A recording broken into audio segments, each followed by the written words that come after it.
Welcome to the Writing Literacies podcast. My name is Alex Corbitt. I'm Gemma Cooper-Novack. And I'm April Camping. And today we're speaking with the new editorial team of the journal Equity and Excellence in Education, Dr. Lyiscott, Dr. Green, Dr. Ohito, and Dr. Coles. Welcome, everybody. Thank you so much for having us. Thank you. We're all at the podcast huge fans of your work, both with the journal and your leadership more broadly. And your inaugural issue set an exciting tone for what is to come for the journal. For example, your kitchen table dialogue and the Zoom kitchen table launch modeled what it means to build community and draw from intergenerational wisdom and center the joy that brings you to the work of education, scholarship, and racial justice. As an editorial team, how did you all come together to build journal community? And do you have any stories about how it all came together and how it got started between you all? This is usually my question to answer. All laughing and smiling. I'll jump in after. Yeah, Dr. J. Okay. So first of all, we're all members of different cohorts. Some of us in the same cohort of Cultivating New Voices of Emerging Scholars of Color with NCTE. And that is where I first came into community with Justin and Esther and was able to witness their work and their genius in a way that resonated with me very deeply.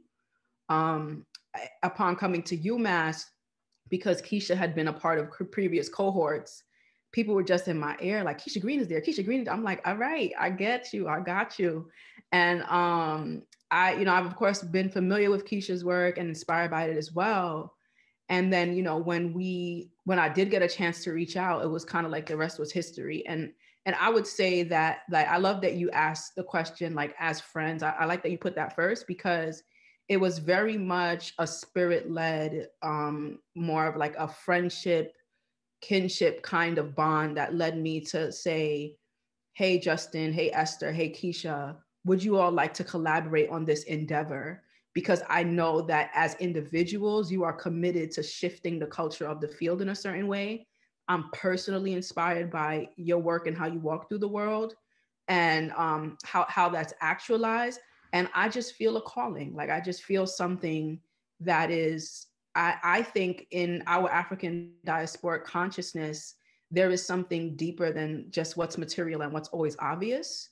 And I see that moving through the way that all three of my friends and colleagues move through the work and the world. And that drew me to them and sparked the possibility that we could build something very powerful here. So I'll stop here because that's my version of the story. And I'm sure other folks have thoughts to chime in on. I love that story. I'll never get tired of hearing that story. That's all. That's all I got. Likewise. I'll just add that Dr. J is such a dreamer and makes things come to fruition. And we were in the midst of building a center that was based on a vision she had. And it was sort of like, let's build a center and let's pre-tenure faculty pitching, a proposal to have a 4-person editorship, which is, sort of unprecedented. So again, just sort of a testament to, dreaming and believing and building something together as friends and colleagues and making it come together. Yeah, and I'll jump in. It's really thinking about the idea of fostering community. I know something that has been sort of central to that is this idea of collaborative processes that I think often just gets lost in the academy. And I think when Jamila tells that story, what we learn is that while we all encountered each other sort of as individuals, to Keisha's point, there was a vision I think that she was able to see sort of beyond us as individuals and sort of what might the power be if we actually blend that together. And that has been so important to me as friends and colleagues, like learning that. And I think coming from a world, right, where it's all about individuality, and then being launched into a career where it's all about individuality and kind of being forced to push against that and to see that there is a different way to live. And then one thing I want to say why it's appropriate for sort of the story that I bring within this, that we're doing this for Writing and Literacies, is that, and I've never said this to these three, but I met them all three separately through their own sort of literacies. And so Keisha, I was in Django Parrish's course at Michigan State, and we read Double Dutch methodology. And I was like, oh wait, you can, like you can bring in like your life, into like the work. And so Jamila, believe it or not, before I even knew who she was, I saw her TED Talk, 3 Ways to Speak English. And I was like, I'm going to be in community with that person one day. And then Esther, it's so important that her work, how she talks about the poetics and aesthetics of like Black cultural knowledge, because I feel like in many ways, that's how I met her, through sort of her embodied literacy. So even now on this call, if you meet Esther, she sort of shows up in a way that just exudes cultural, not like Black cultural knowledge, and it makes you want to sort of learn more and sort of be transformed. And so that's my own personal story that I've always wanted to share with those three, but this was a perfect opportunity because their literacies, right, is how I began to foster community. And I think you'll see that in how we lead this journal as literacy scholars or literacy adjacent scholars. So. And that was so beautiful, Dr. Coles. Thanks for sharing that. Yeah, thank you for that. That's lovely. I love that story too. I want to, while it's appropriate too, I want to add one more thing to Jamila's story that's important here in terms of how she shared it. So even in her sharing of our origin story in this space, she framed her noticing of us as noticing genius. And I think that's really important because it's not a noticing that comes from, because I know Jamila, I can say this confidently, it's not a noticing that comes from ego. It's a noticing of knowledges that people are bringing to the table, of the deep awareness that they have. It's a noticing of their epistemologies. And so she was able to notice that. And in a number of ways, think about how bringing those knowledges together, bringing the geniuses that each of us embody together would create something larger. So I think that languaging even of the thing that drew her to us as genius is really important for us as we are engaging with writing and literacy and trying to notice that genius in what we're reading.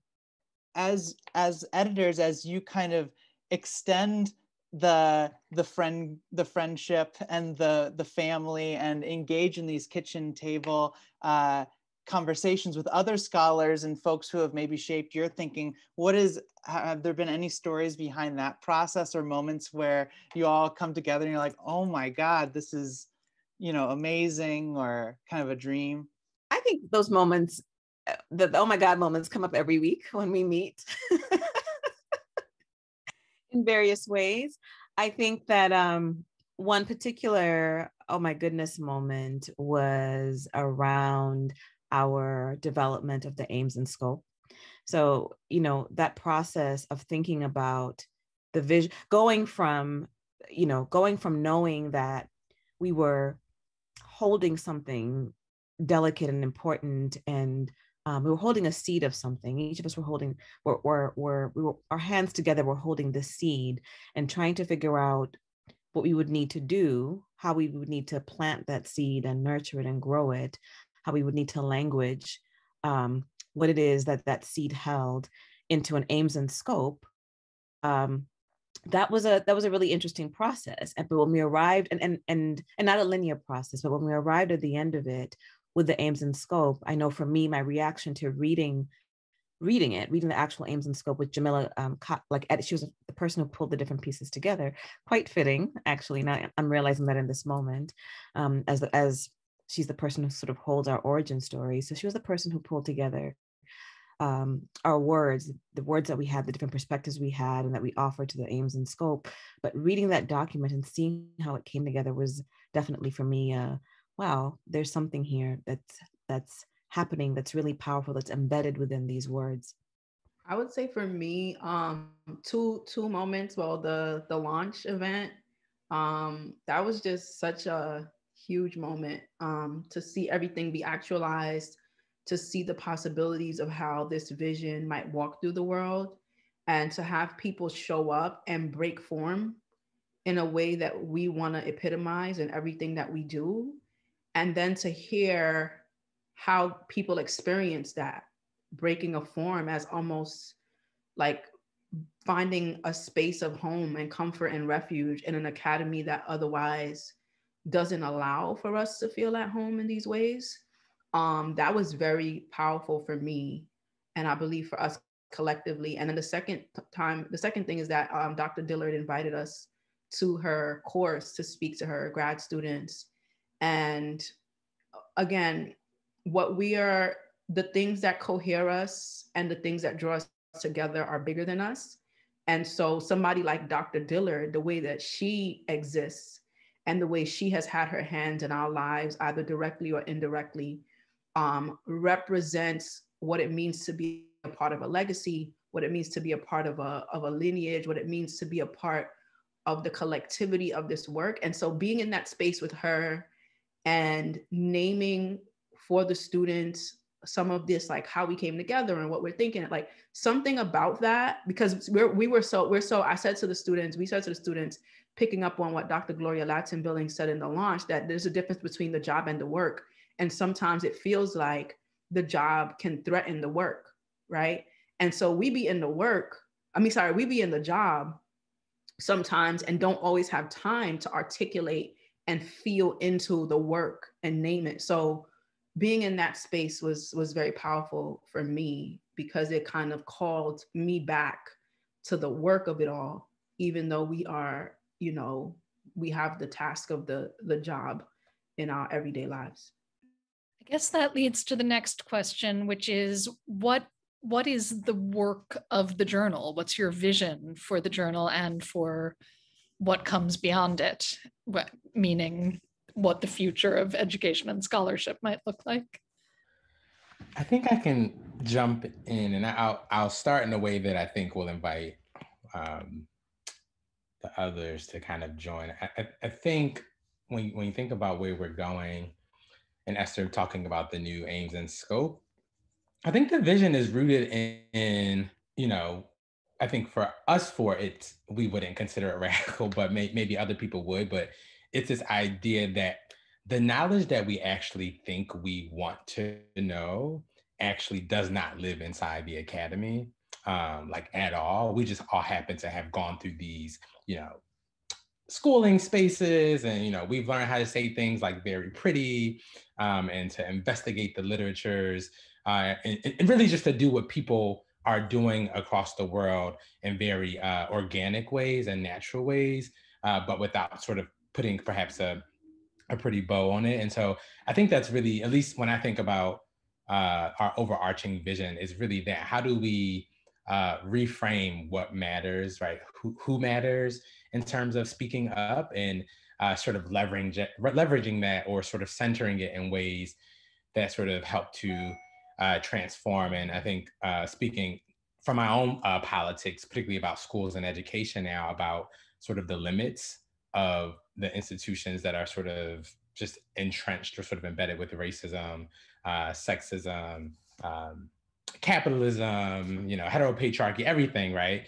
To really sort of change, when we have people who are in the world experiencing these things in real time, who are doing the work, as Jamila is talking about, to change. But, those voices don't get placed in, perhaps because there sort of are linguistic differences or regional differences, or we just don't think they are sort of genius, and they are. And so I think that is hopefully what we're trying to show, and in both in, I think, content and in form, which is why I think the way the editorial was written was so important. So it's not just the voice, but it's, I think about the classroom, sorry, very quickly, like when students may speak differently, and sort of an educator may act as if they cannot understand the student at all, or if a student comes in dressed differently, we sort of discount them. And that is the sort of real knowledge, right? But since it doesn't look like we want it to look, we don't do it. So I appreciate that last part, or that part right there. That's one of the things I think that draws me and endears me the more we work together. I'm so inspired by our thinking about disrupting form. So I'm inspired by that personally, and hope that, collectively we're inspiring others in the field. So personally, I'm inspired by that because it feels like in my own walk, there's rarely a moment that I don't think about any of the issues that we contend with narrowly. So, I think about it from art and culture, so when I think about issues that we're grappling with, there's always sort of either attending to literature or attending to poetry or attending to music and attending to visual art and embodied ways that we experience the issues. And so I feel like in my own walk, that's a tension that I walk in the academy. And it feels like through this journal, we might be able to model and demonstrate and sort of create possibilities where, there's an intellectual home or intellectual center that does all of those things. And, I think in part does what Justin is offering up, that we show what it's like to center the young person that is coming in the classroom, perhaps, speaking or dressing or whatever in ways that conventionally, in terms of convention and tradition or the ways that we think about what scholarship should look like, right? So we have these ideas about what a good student should look like or sound like. And I'm hoping that we refuse that and, model out what the possibilities are for what scholarship might look like and feel like. We're just as attuned to what it feels like to read a piece, not just, are all the right parts there. And so that really speaks to me personally. And I think that's one of the major offerings we might as a collective have on the field. In thinking about the impact on the field, the broader impact, or how you might think researchers could respond to this work of disrupting or complicating or advancing. What does that look like in terms of expanding boundaries for what counts as literacy scholarship or education scholarship in general? I think we came up against the reality that it has to be, I don't know what the word is. The word holistic is coming up for me, but it's not the right word, like very thorough. So for example, we're like hype about curating a certain body of scholarship. Like we have this aim and school, we're like, all right, the next thing that has to happen is that the right kind of aligned scholarship needs to come in. We'll curate it, we'll publish it. But then we realize this kind of scholarship, if it's not valued by our reviewers, is then not going to be meaningfully assessed, for lack of a better word, or meaningfully engaged with in the peer review process in a way that can add substance and value to what we're trying to do. So now we're like, oh, we also need to lead in such a way that our pool of reviewers is expanding what literacies and knowledges matter in the field. We also have people who wish to submit in ways that break form, but don't have quite that skill set yet, or don't feel the freedom or audacity to do that, And so it just became very clear that like, oh, there's levels to this. Cause it's just, it sounds nice to be like, all right, this is the aims and scope, let's get it. But if nothing comes in with that kind of alignment, and if as things go out, our reviewers are not primed or prepared to receive that in a particular way and engage with it in a particular way, then it kind of fractures the process. So I say the field, like we have work that we're trying to do, but then there's also a broader responsibility for the field to also be pushing the bounds of what matters as scholarship, so that we can do this not in a silo, but be in a collective commitment to what this could look like. So I'll take up the question you posed about how we might expand our understandings and visions of writing and literacies. I come out of the humanities. So my background, I was in undergrad, I was an English major, and I'm actually working on an MFA now. And so in creative writing. And so one of the creative nonfiction writing. And so one of the things that was really interesting and surprising to me when I moved into the academy as a doctoral student was how terrible a lot of the writing is, just like structurally. Like it's just, because so I think in some ways the bar for academic writing is really low when we think about the writing itself. And yet the writing that folks are doing outside of their academy, in schools, in communities, my gosh, it's so rich. It's so rich.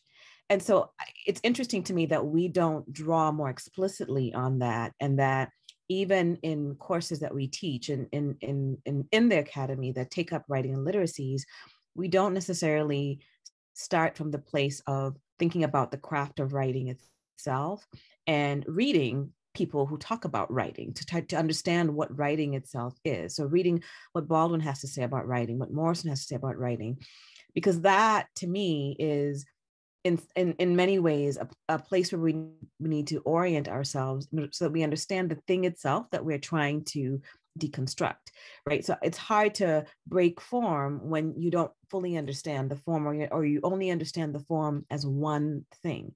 So on a really granular level, my response to that question is, I think that in the academy, we need to do more reading about writing. We need to read writers writing about writing and really try to understand how they think about the writing, and how writing for folks, how writing is thinking. Writing is not just about the conveying certain information in a descriptive way. It can be incredibly powerful when it's used as a way to think.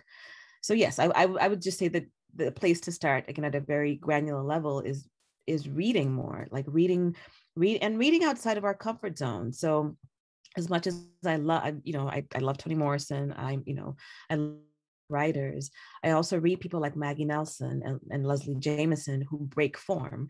And who, like, there's something about their writing that's really complex. So I think that there are lots of lessons we can learn by turning our attention to writers themselves. And I'll just add to that, a lot of the creativity that comes, that is shown by writers like, of course, Baldwin and Morrison are legends, but we have genius in our own classrooms. And so if we look at how our students are writing, they're trying to think through their writing, I think there are lots of lessons we can learn there too. If we use those as text, as things that we are grading, but really to pay attention to the form and the way that they're engaging the writing itself, I think there's so much that we could learn. In speaking about just the different contexts where, literacies take place, education takes place, and learning takes place, how can we in education scholarship get at those spaces and those areas and elevate them in terms of the classroom context, or whereas that's maybe more of the central focus is the classroom context and the research, how can we also get at those different spaces and places where learning is taking place and where literacies are happening? I think, go ahead. No, I was thinking about what's happening in the chat. So, I know this is a podcast. Clearly, audio will be what you hear. So I hope there's some way to convey what's happening in the chat, because I think in some ways it speaks back to what April is asking or encouraging us to think about. Briefly, I was just thinking that as we vision out and engage in the work that is editing this journal, EEE, I hope that we continue our conversations that have looked, we've had conversations about how do we invite voices alongside some of the contributions that come to the table. So, thinking about what Esther just mentioned about being from the humanities and knowing that, and also Justin knowing that much of what the four of us consume is outside of the field of education, then how is that more represented in the journal? And so, I think that that's also something we're thinking a lot about. How do we hold space for and provide space for scholars who are doing that kind of work? And then also thinking about how we as editors might shepherd work that we plan to publish, shepherd work in a way that invites authors to think about how they might do that with their work. So that's why I was thinking about the chat. So I think that there's great work out there. We're engaged in great work. And I think that we haven't perhaps had modeling or coursework, classes that have allowed for us to be taught or engage or practice what it means to break form or what does that mean, or what does that look like, or have that invitation or freedom to engage in those ways. And so I think what Jamila was saying earlier about realizing as editors, there's also some fair amount of scaffolding that is happening as we're doing this work to create that invitation and space for folks, the authors who are contributing good work. And there's possibilities for ways that the work might invite cross-discipline, interdisciplinary perspectives, but also, you know, having more images and poetry and verses as a part of the work, so that again, I feel like it's exposure to what the possibilities might be, even if, you know, we're having to sort of think through and build that as we're in motion, you know, which feels like a lot, but I'm excited to be engaging in that way. I'm thinking about relationships and refusal. Like, I'm thinking about the fact that organic relationships have to happen with communities in order for us to meaningfully engage with the literacies and the lives that are being lived into in various spaces, and that there's also room to refuse the project of schooling and the academy to even have access to some of those things, particularly because, you know, when we throw around the notion of literacies and broadening it, one of the things that I think can become eclipsed is the fact that the reality that literacies are not broadened is very violent. It's rooted in white supremacy and colonialism in a way that has real material ramifications in the lives of historically marginalized groups. And so this idea that we might just kind of like open the door and there'll be like this floodgate of safety, and, you know, people will feel even emotionally and psychologically safe enough to show up fully. I feel like there's more to it than that, you know? So even with framing this as a kitchen table dialogue, and trying to create a space of refuge, a sacred, a sanctuary kind of space where people do feel at home enough to, is this a safe space for me to let down my guard? Because I can't do that if I want to pass my comps, or I can't do that if I want to get the job, right? And so I think we have to really think about what it means to be in organic relationships so that people feel safe enough to open up those possibilities, to understand that those possibilities can be affirmed here, because it doesn't always feel like it. And then that's just connecting me to one of our board members gave us the advice of putting the journals in local community organizations and bookstores, like actually being in community with spaces with the work. And we want people in those spaces to care about what the journal has to say. And I think it's more of that makes this other thing possible. And I just think we have to be mindful of the violence that happens otherwise in most iterations of our lives when it comes to literacies and how we have to show up.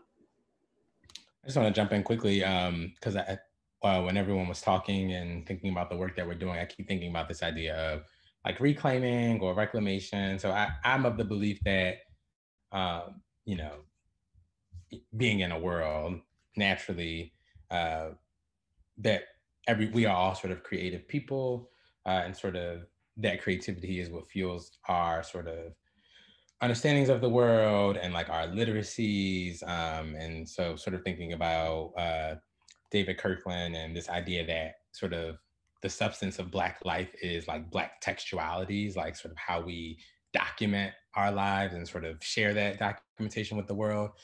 So I think about someone like me, similar to I think all of us here, we sort of all have these creative leanings, right? Whether it's sort of art or like photos.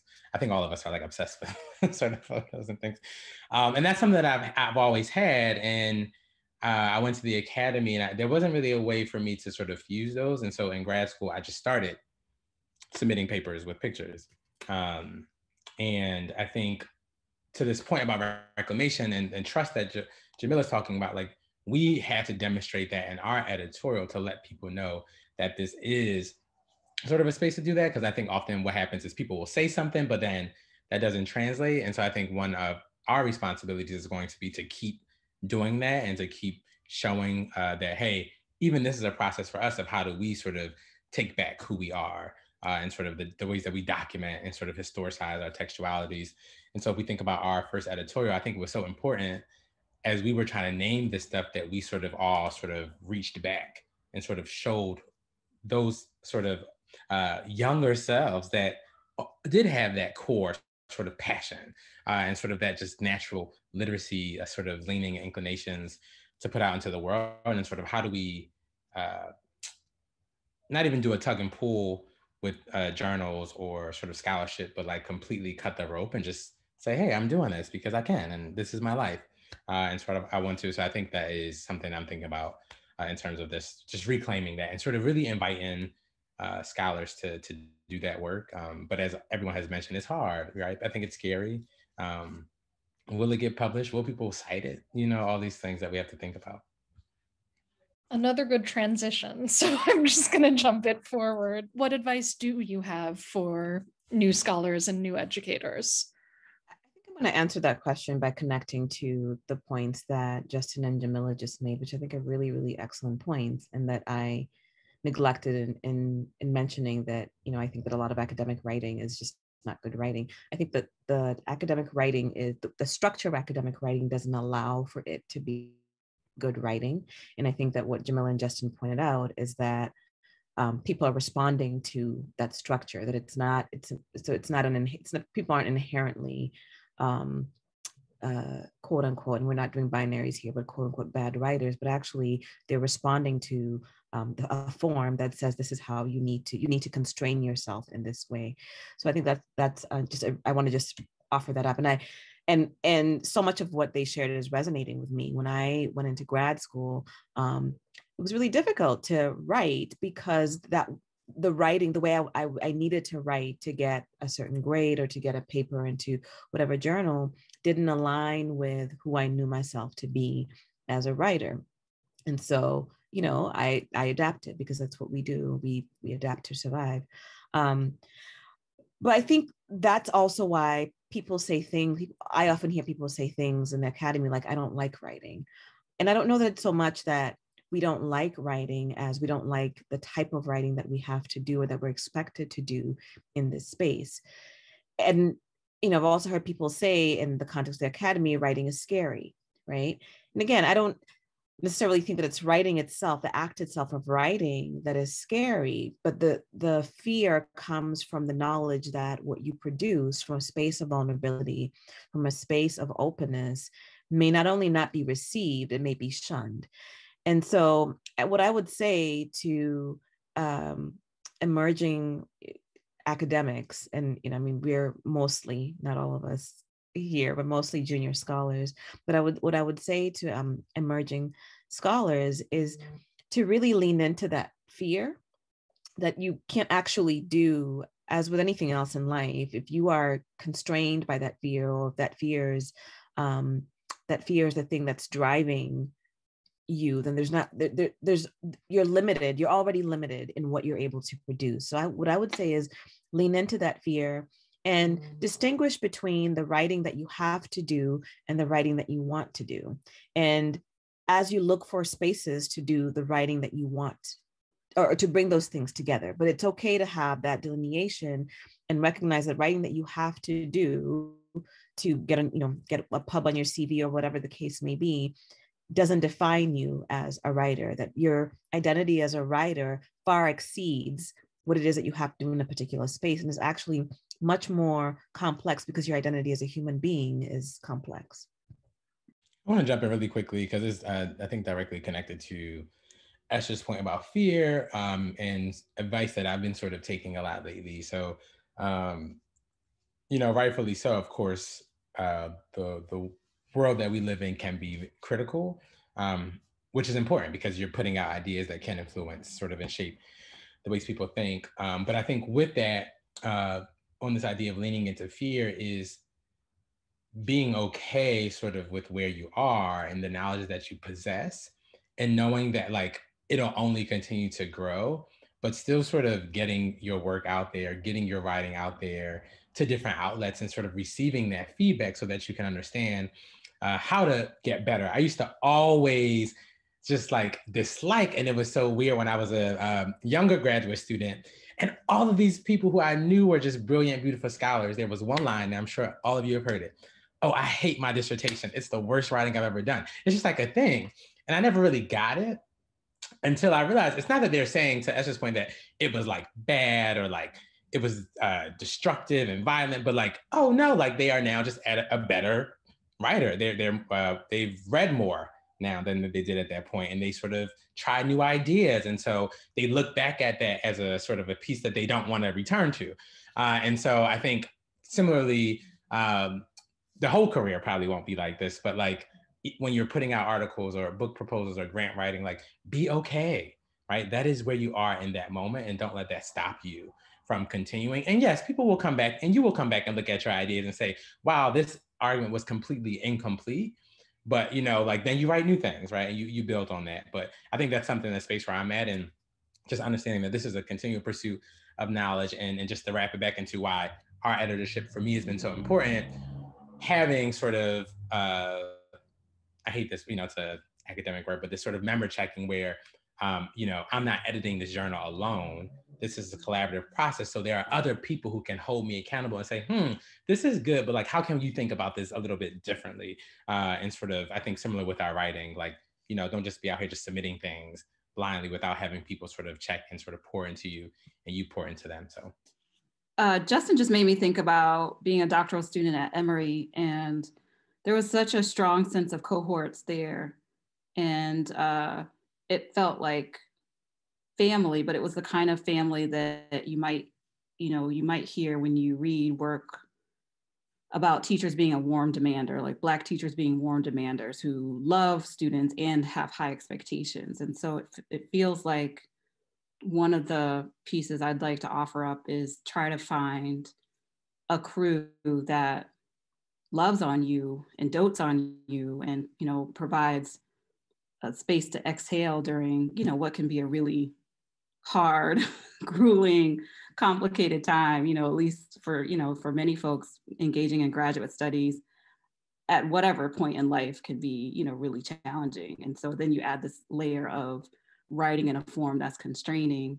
I think having some folk around you who are, just as fluid in sharing theoretical ideas and sharing pieces as they are hanging out, shooting the shit, just doing whatever. So, I like the idea of being with a network of folks who are brilliant and ratchet. Like, you can hang out and you can also study all night and write and share pieces. So for me, I think, that's something that on the other side of things, beyond doctoral studies, that's something that I crave now and something that, I want now, so that, you can, and maybe this goes back to also what we're trying to create with the journal, being our full selves, which means, being creative and, having this intellectual curiosity in all of its creative ways that it's shown. And so I think I would encourage doctoral students or graduate students to surround themselves by folk who are reading lots of different kinds of material, can talk about that material just as quickly as they can talk about what was the latest thing on TikTok or Twitter or whatever, so that it feels like you're always sort of yourself, pushing yourself and enjoying it as much as possible, as much as one might enjoy, being in graduate school. And then I just want to, thank all the folks who came before us, because I feel like these possibilities and creative notions that we all have, and maybe, it feels like they're beat out of you. I feel like there's some freedom that was created by having folks like, folks who are came before us. So contemporaries, like, not contemporaries, because that's not that. Folks like the Dillers, who we mentioned, the Maishas, the Valerie Kinlocks, the folks who have, been a part of our C&V network, the Lee Patels, folks who are out there writing in the ways that we're talking about, and living out, in ways that I think have set precedent for us and sort of invitations for us to lean into some of the things that we're talking about. So, personally, I know that I wouldn't feel as inspired to do some of the things, or feel the freedom to do some of the things, if not having had the examples and not having, read some of the actual pieces, like, that we've been mentioning along the way in this podcast, to be able to push myself in my own thinking and still emerging, thinking and writing. I would add that there's something to be said about having a more transcendent approach to how you show up to the academy. And I try to work with my grad students on this and ground, like I did, instead of, I taught a doc seminar and I called it Purpose or Perish. And really try to spend time having my grad students articulate their sense of purpose and calling in the world broadly, whether or not it's tethered to the academy and institutional validation. How you exist broadly, like it's something about that will set you free, so that you don't feel rigidly beholden to whatever the academy is demanding of you. So at our center launch, the center that Dr. Green and I co-direct, we did the launch last weekend and we had a DJ kick off every session. And now everybody's like, why is there not a DJ at every Zoom meeting? Like, what is going on? And it's because there are ways of knowing and being beyond. The academy don't know what it needs, right? There are ways of being and knowing that we exist in organically that transcend the bounds and limitations of the academy, that we need to render it valid for ourselves, right? And center it and engage in it in ways that are just unapologetic. And so now people are like, oh, I guess we need DJs at academics convenings. And I'm like, word, right? And so just all of the ways that folks can transcend and think about the things that the rigidity of the academy cannot see or refuses to see, and being unapologetic in how you show up in that stuff.